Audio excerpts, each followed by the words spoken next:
Understand, they don't think of painting as being anything that Americans do. It's always something that they do over there. So I thought if I dressed like this, which I love to dress this way anyway, that it might help people to think that we do have painters over here and we do paint over here. And I think we're as good, in some cases better. However, you want to know about the painting, okay. I don't know what to tell you unless you have a specific question to ask. It's pretty much speaks for itself.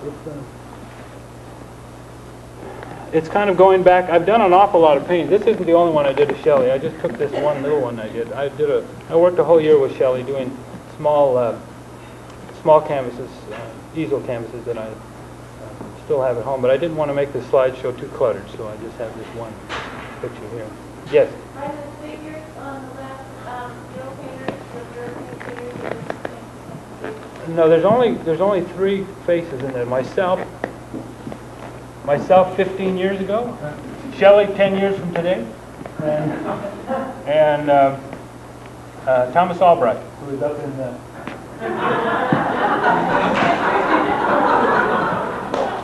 I put Thomas Albrecht in there because while I was painting that, or just as I was getting ready to start, there was an article about the cowboy artist had just had a show at the Kaiser Center, and it was a show that had gone to Kaiser. I don't know if any of you saw that. I mean, gone to China. And 6,000 people a day went to see it. And of course, the critics here in New York and so on were very upset because they didn't have anything to do with it. It was all mostly cowboy art. So Thomas Albrecht wrote a really, he attacked it pretty bad in the paper. So I happened to get that clipping, and I read that, and I said, he'd love to be in this Western painting. So I put him in there. It says, you can't read it from there, it says St. Thomas of Art. There's also a little American symbol over in the corner. In a few minutes I'll let you come up and you can see it close. But up in the corner there's an American symbol. I originally started to put these people in traditional dress, in traditional Spanish, Dutch, France, and so on. But it got to be so much research, I just decided to make them just improvise there a little bit.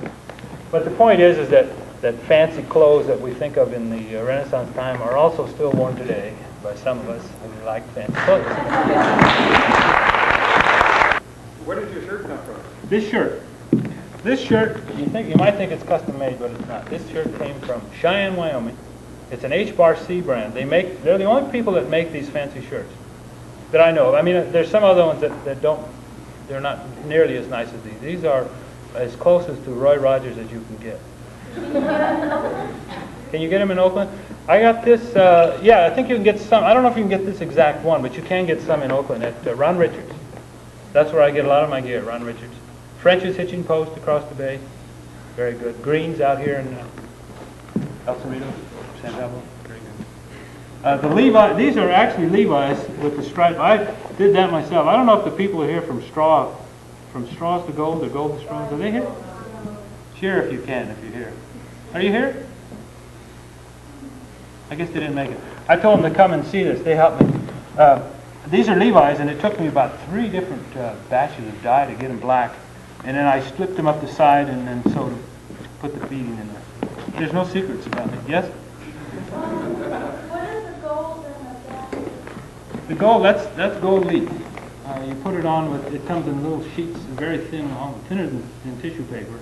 And it's not real gold, it's imitation gold. And you, sunset, sunrise, sunset, I don't know. Something in the background, a little, I'll tell you something about painting. This is something I've learned. Painting is something you walk to with buckets. If you got a little bucket or you got a big bucket, you get what you want out of it. It's there and you just walk up. So it doesn't, you might get a lot more out of it than I get out of it.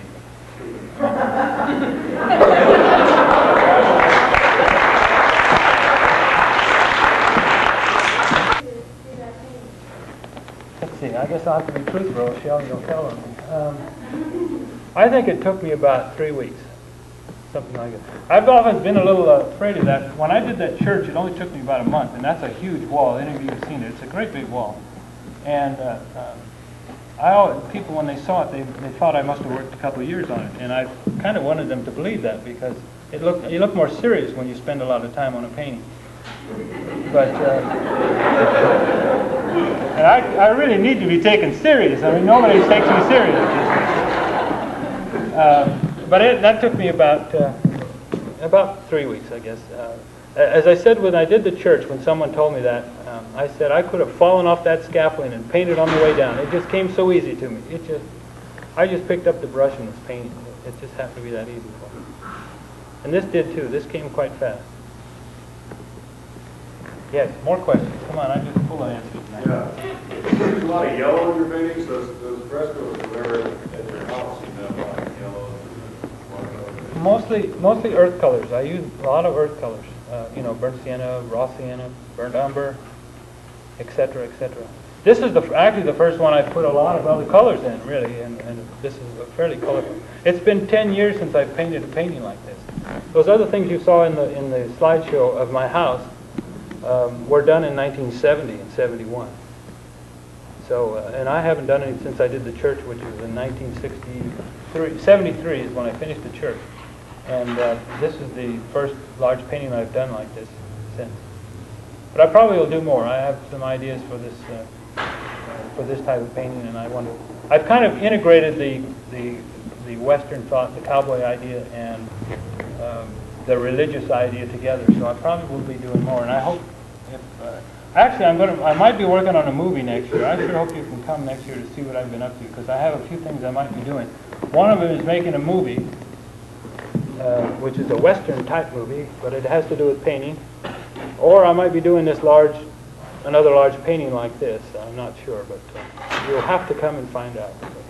The Maestro is always up to something. More questions? Come on. There it is one right there. What church is the painting? The church is it's called St. Procopius Church. It's on 8th and Hurst Street. Now, I don't know if you can get in unless you go, I think he wants you to go to his masses. That's one of the problems he had.